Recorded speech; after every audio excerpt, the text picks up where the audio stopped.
Dragon Ball Super's Tournament of Power was the best way to conclude the anime. I mean, what other anime finale garnered that many views, attracted thousands of people to cheer for their universe to survive, and legit had posters of Goku vs Jiren around Mexico like some world event is occurring? Mexico was so based that a strip club offered free lap dances if Goku defeats Jiren. Sensational. The arc concluded with the narrator stating, "Until a new enemy arises, a brief parting." It's been 5 years since then, and a lot has happened. For starters, the Moro arc introduced new characters like Miris and Moro, Vegeta's epic character development, and Ultra Ego. But we can't forget about Goku's Susanoo form too. He copied my whole flow! Word for word, bar for bar! The Granolah arc delved deep into the Saiyan lore by going into the past with Bardock and connecting them to the present. However, despite Goku and Vegeta's training being nowhere near complete, the gang is at least 3 times more powerful than they were during the Tournament of Power. But the other 4 universes that did not participate are bound to interact with Universe 7, right? This is Dragon Ball after all, and after every arc we all know what happens. Their PP energy goes bigger and Goku and Vegeta have to face them. But who will represent them? Zeno's ultimate goal for all 12 universes is to have a high average mortal level, and he instigated the battle royale for that very purpose. In case you forgot, mortal level is the level of consciousness the average mortal has within their universe. This is the gauge to see how developed and civilized they are, which would in effect lessen the workload in overseeing them. With a high average mortal level, the universes become a more peaceful place to live,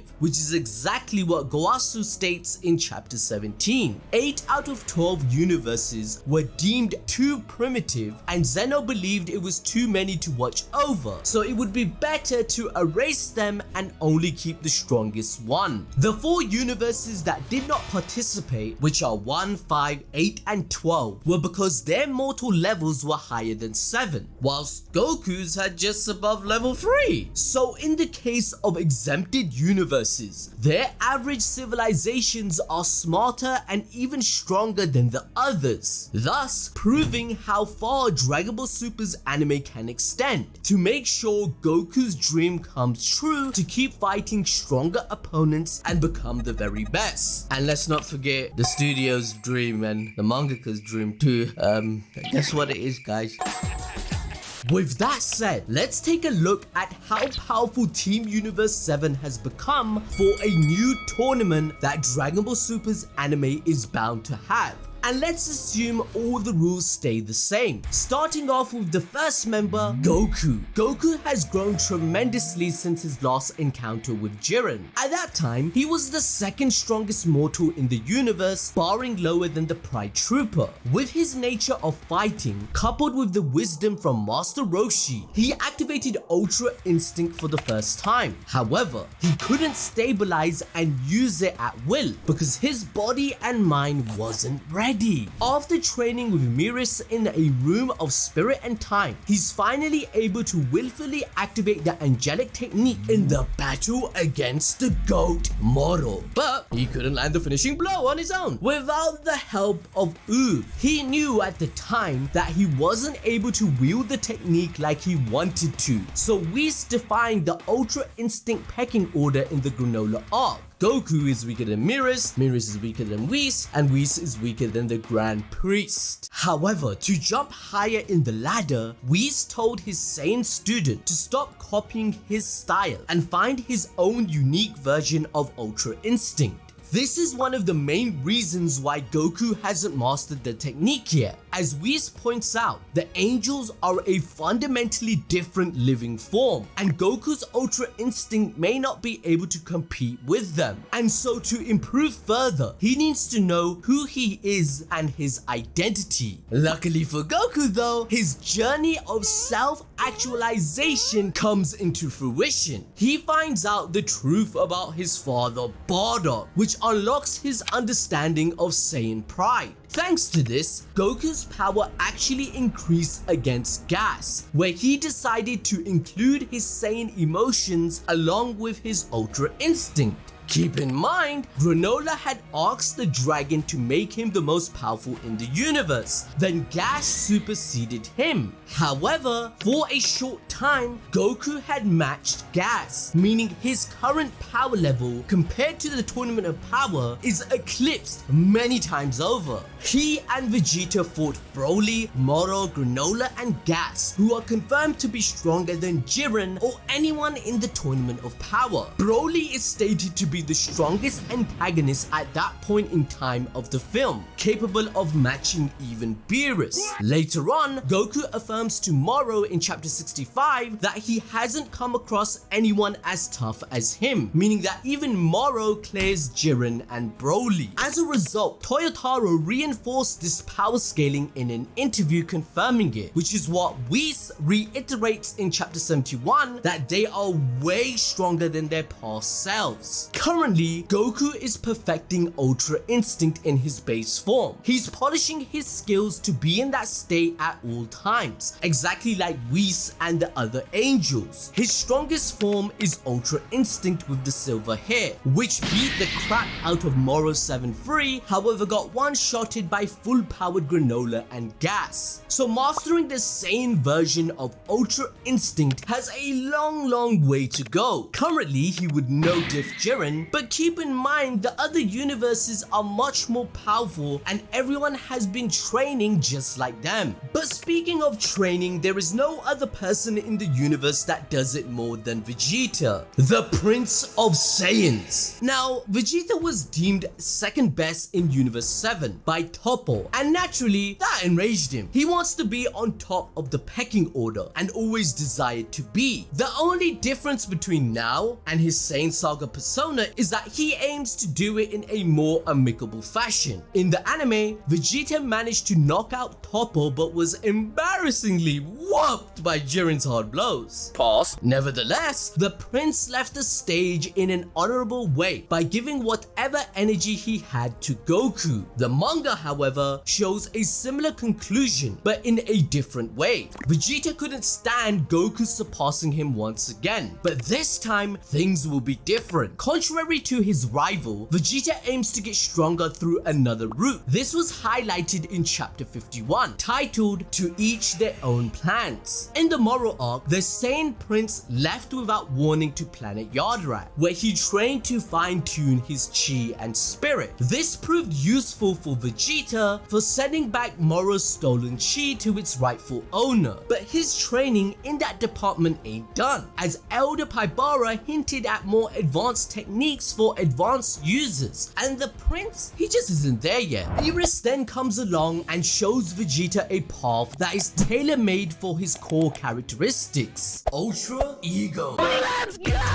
Toyotaro built this technique beautifully in parallel to Ultra Instinct, summarizing the difference in one sentence. It's the difference between your body moving freely and moving your body freely. Okay, that might be harder to understand than it sounded. Vegeta's form describe him as the Prince of Destruction, implying that he embodied the Saiyan's nature to destroy. Furthermore, it states that Ultra Ego's ki is of the same nature as Destroyer gods, whose power is driven solely on instinct. For example, destruction or Hakai. The more Vegeta's fighting spirit burns, the stronger his Ultra Ego form becomes. Vegeta is incorporating Beerus' style, which is infusing his core characteristics of fighting, destructiveness, and prideful instincts of the Saiyans while setting aside the duality of good and evil. He was so OP that he stood tall by enduring full-powered Granolah's attack to his vitals, by the way,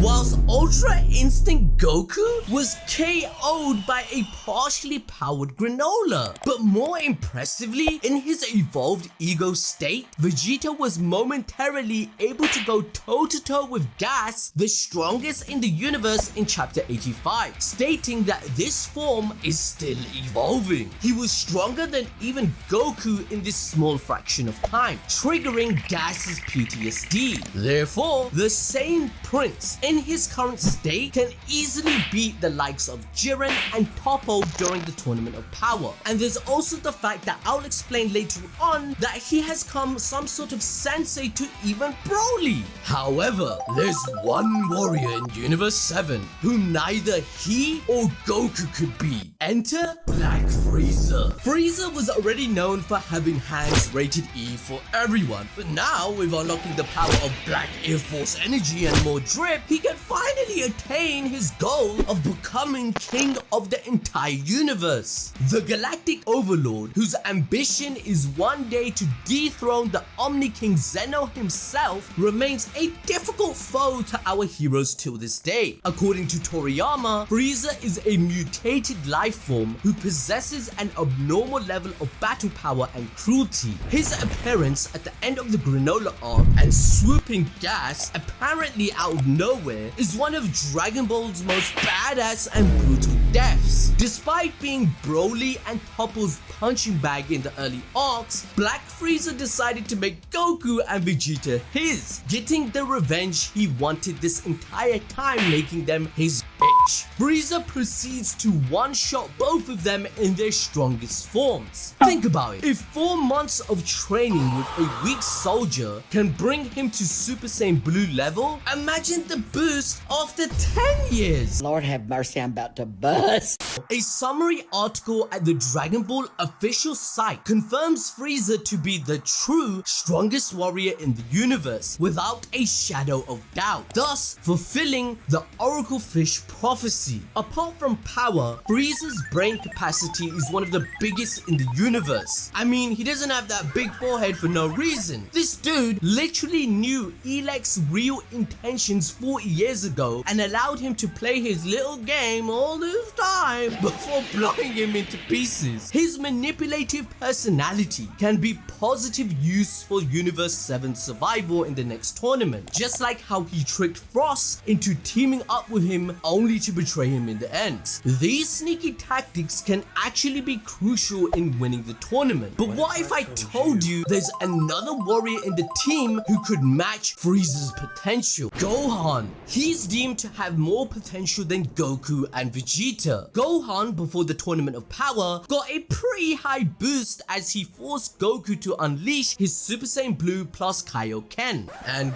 guess what? He proceeds to get one-shotted. This is trash. However, Gohan's potential was once again showcased against Kefla in the manga, reaching a height between Super Saiyan God and perfect Super Saiyan Blue Goku. And this is just with his raw potential alone. Gohan grew significantly stronger after the Moro arc's 2-month time jump. Goku stated that he could barely recognize Gohan, and the last time he saw him was at the Tournament of Power. Gohan became enraged when he saw his father in a bloodied state in the fight against Moro, and so he got a temporary boost. In fact, Piccolo remarked that Gohan is the strongest Dragon Ball team member on Earth when the Saiyan duo aren't around. But nothing, and I mean nothing, is compared to Gohan Beast, who is now said to be the strongest warrior. In fact, Gohan's Beast battle with Cell Max was packed with so much heat that it is deemed as the strongest battle in history. But how did he get so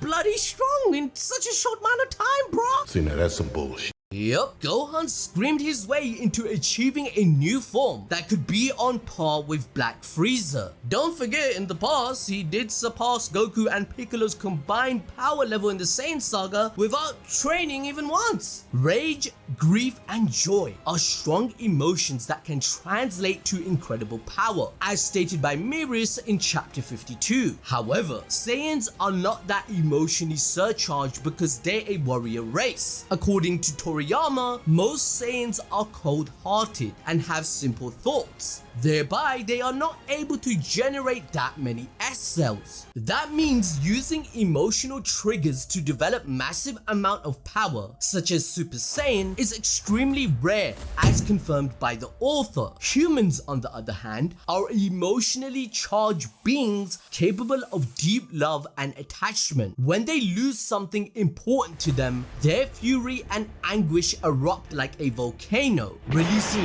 massive reserves of power deep within. And Gohan over here, he's a hybrid containing both Saiyan and human cells, so we can only imagine his growth potential. This power was capable of one-shotting Cell max. And by the way, Toriyama did state Cell would have been even more powerful if he was in his full completed form, strong enough to even defeat Broly. To put this into perspective, Broly is just weaker than perfect Super Saiyan Blue Gogeta. Gohan, being close to this level of power, would essentially make his beast form the strongest Saiyan transformation in the universe.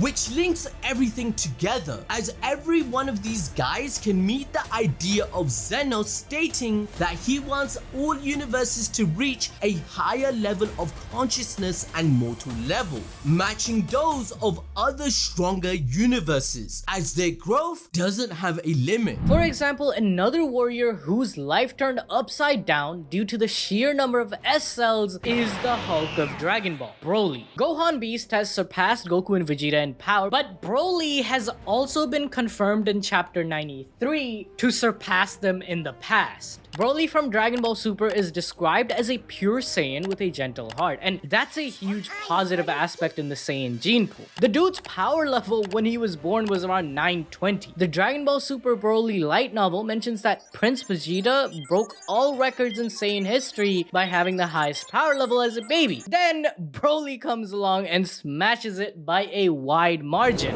Mind you, baby Broly's power level was higher than a 24-year-old Goku and Piccolo's base power levels combined when they fought Raditz. Theirs was 416 and 408 respectively. This shows how much of an anomaly Broly really is. The good thing about Broly is that his mind wasn't totally out of sync with his body while duking with Goku and Vegeta. In fact, Broly can study his power and read his opponent's moves. He's learning all of martial arts from Vegeta. Even in chapter 93, we see him observing everything. In its introduction, Broly was initially behind Vegeta in terms of speed and blocking. After carefully observing his moves, these traits improved dramatically. The light novel states that Broly is learning Vegeta's movements, his techniques, and situational judgments. His training with Goku, according to sources, can potentially unlock a new transformation like Super Saiyan Blue. The mutant Saiyan hasn't participated in the Tournament of Power, but his strength surpassed that of Jiren. This is confirmed in a movie promo, which states that Broly is the strongest Dragon Ball antagonist up to this point. Broly's participation in the next Tournament of Power is not only a given, but will play a crucial role in Universe 7's victory. Though Broly is still training under Goku, his potential in the midst of battle is probably the highest in the whole series, as showcased with him going toe-to-toe against Super Saiyan Blue Gogeta. But why would Broly participate in a Tournament of Power-like competition? Well, for the same reason as Goku. He simply wants to get stronger, and he does have Chilai and Lemo to protect. Next comes Piccolo, and what's more to say than bro turned orange from green. My guy managed to clean off the Red Ribbon Army from